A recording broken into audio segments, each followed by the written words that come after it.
Warning! Tube amplifiers have lethal voltages inside them. Please do not attempt to build, test, or repair these without understanding and following all safety protocols. Hey y'all! Well, this is going to be a little different video today, and I've decided to do a little educational series on basic tube amplifier basics. And this was such a great little project of tube simplicity. I felt like this was a perfect segue into doing a series on understanding how tube amplifiers work and how the input signal gets amplified as it goes through a tube amplifier.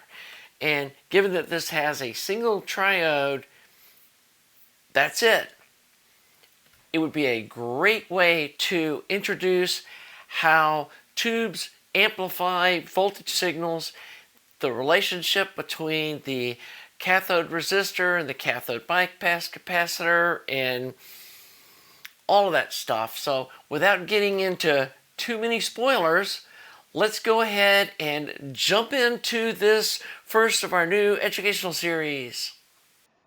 Okay, today I'm going to try to explain how a vacuum tube amplifies the signal that goes through it in an amplifier. And we're going to use a slightly simplified schematic of the little preamp that we just built that uses a single 12AY7 tube and one triode on each side of the tube per channel. And this is about as simple a schematic as you're ever going to see, and I think it makes a really good starting point for explaining how tube amplifiers work.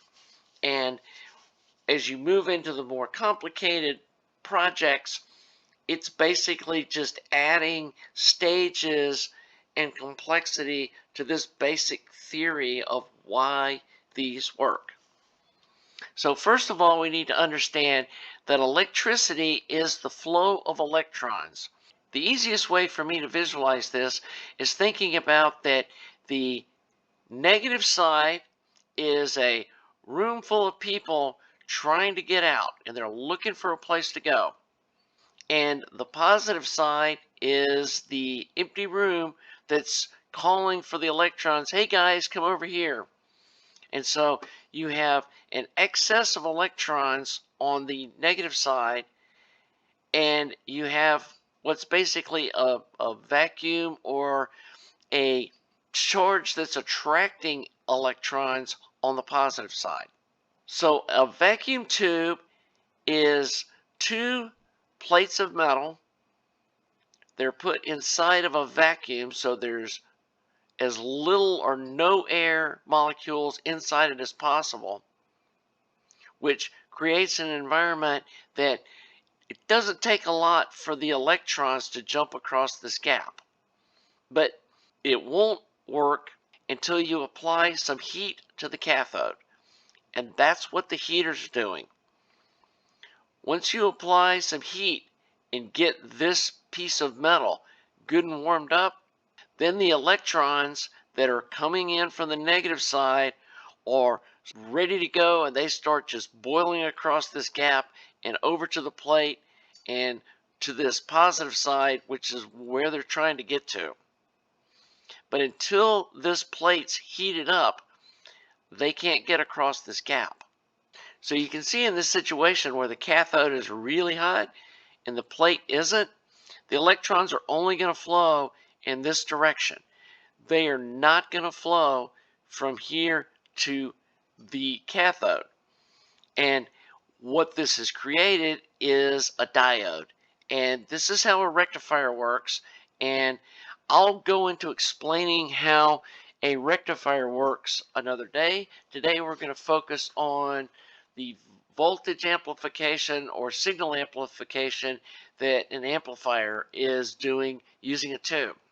So from here we have a device that will act as a diode, and the electrons can only flow in one direction across this device because we're heating the cathode and not the plate.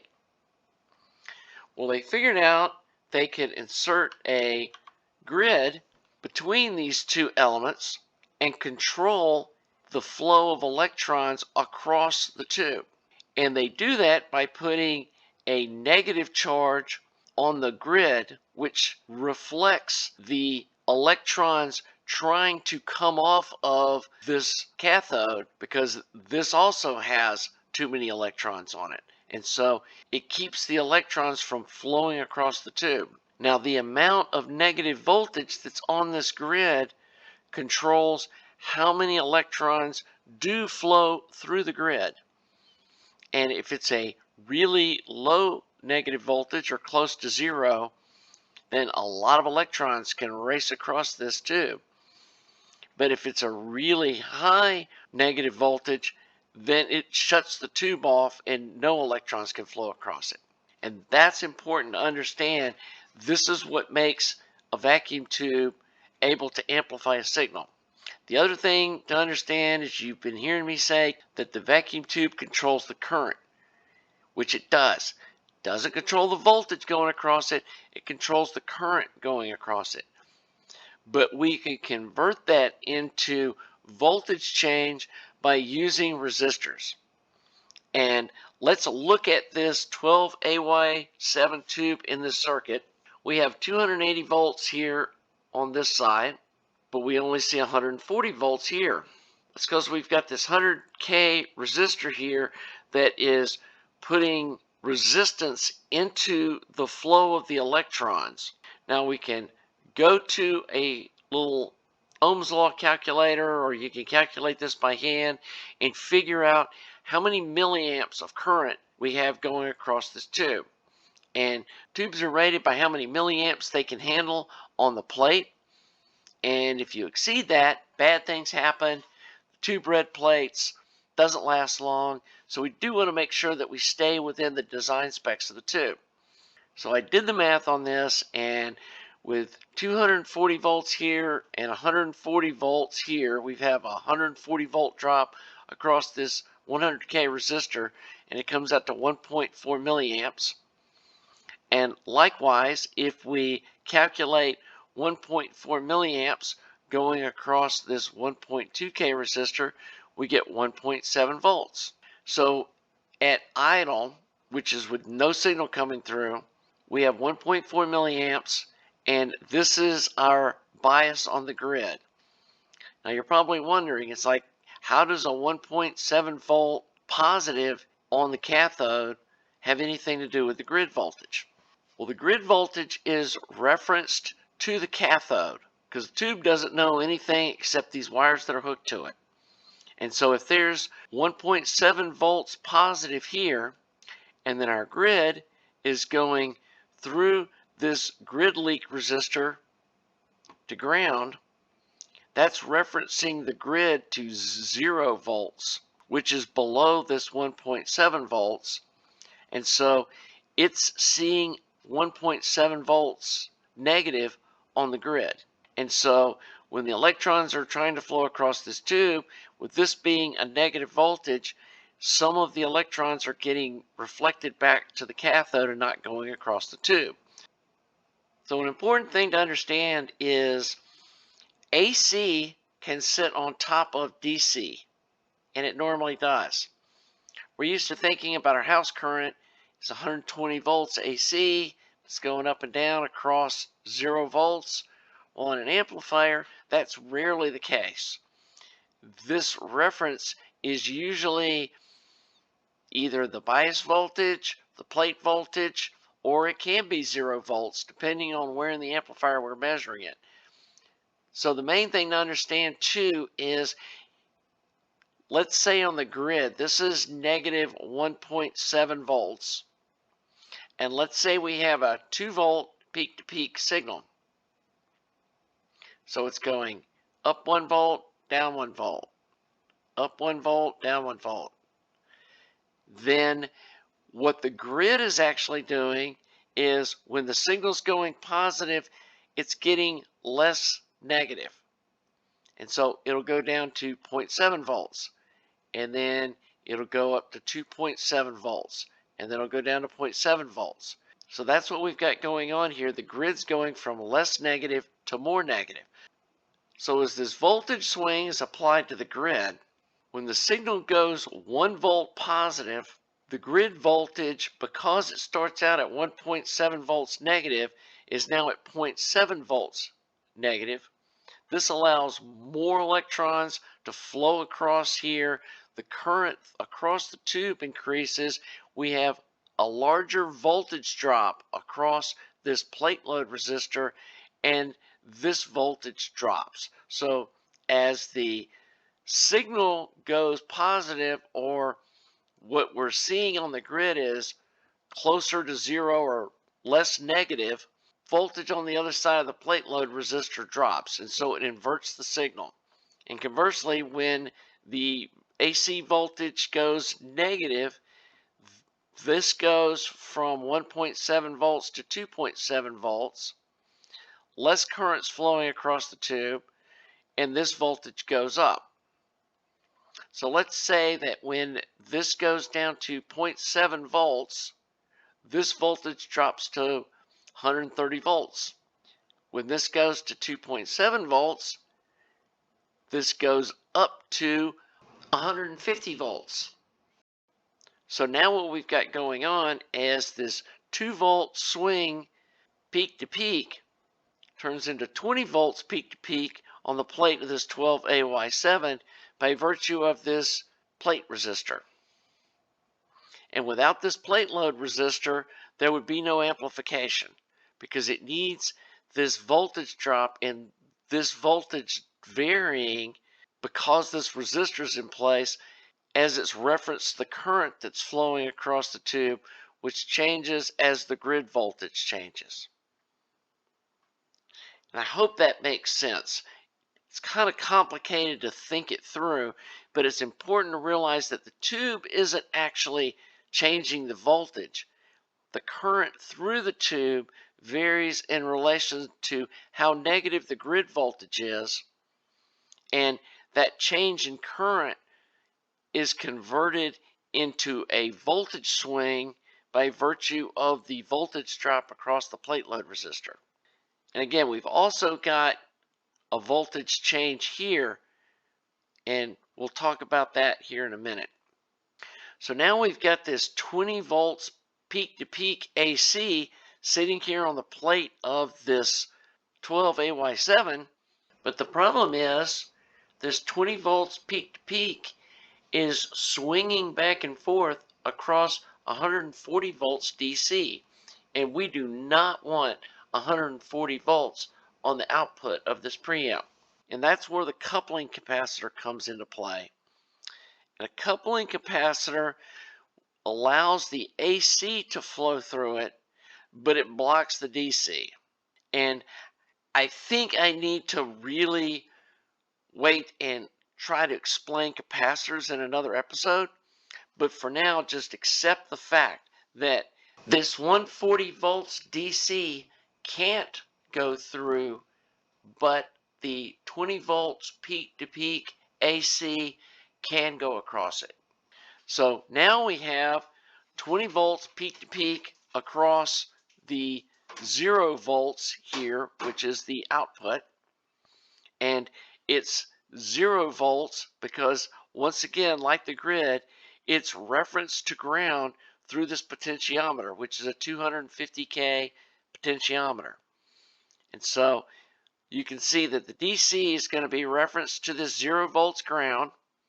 And so that's how we regulate the volume on this preamp, is by using this load resistor, and then it picks it up either closer to the signal or closer to ground to vary the output. Now, the last thing I want to talk about is we saw that the voltage drop across this 100K resistor was varying with the current running through this tube that was regulated by the amount of negative voltage on the grid. Well, the voltage drop across this resistor is also changing as the current flow across the tube changes, and so this bias is going up and down with the signal. And this is a form of negative feedback that can help control distortion, but it also lowers the gain because just like this voltage is the inverse of the signal. And so when, let's say this goes to, 0.7 volts, it's probably only going to go to about 0.9 volts because when the current changes, it changes this voltage, which affects the relationship between the cathode and the grid as far as the bias or the negative voltage that's on it. And they combat this by installing this cathode bypass capacitor. And the way this works is a capacitor stores electrons, and as the grid goes negative, the positive electrons charged in this capacitor will be released and try to hold this at this 1.7 volts. And then conversely, when it goes the other direction, it will store some electrons in the capacitor. That helps stabilize this cathode voltage at 1.7 volts as the current's varying across this resistor, and that keeps the negative grid voltage stable as it's going up and down and changing the current load through the tube. So installing this bypass capacitor increases the gain of the tube and reduces the effect that this current change has on this cathode grid bias system that we use on a lot of tubes. And you can size this capacitor according to the value of this resistor. And there's charts that I'll show you in another episode of how you can figure out what size this capacitor needs to be to regulate the voltage on a certain size resistor. So I hope that explains why we have these cathode bypass capacitors, and these do have an effect on the sound of the amp, as does this resistor. So that's why they have audio grade caps, is the quality of this capacitor is very important to how the amplifier sounds. And one last thing I want to cover is we always see this grid voltage is negative. And the reason that this needs to stay negative is we have the electrons flowing from the negative to the positive. The grid being negative reflects the electrons back to the cathode, and the only route out of the tube is through the plate, through this positively charged element in the tube. Well, if the grid goes positive, these electrons, instead of being attracted to this plate, are going to be attracted to the grid, and they're going to look for a path out of the tube. And so this being positive would be a bad thing for the tube. So you never want to have the grid going positive. It always needs to be negative. The other problem that can happen is if the tube loses its negative bias, and this is more likely to happen on a tube that has a fixed bias rather than this cathode bias. If the grid is zero, especially on a high power tube, then the tube is going to have every possible electron going from here to there. The milliamps across the tube are going to far exceed what the tube's capable of handling. And that's when you hear the term red plating happens, is when there's not enough negative bias on the tube and the tube starts conducting more milliamps than it's capable or designed to, and it basically just melts the inside of the tube. So that's what red plating's about. That's why grid bias is so important. And that's why it's so important that you calculate up the value of these resistors in relation to this voltage to make sure that you don't exceed the milliamp rating of the tube.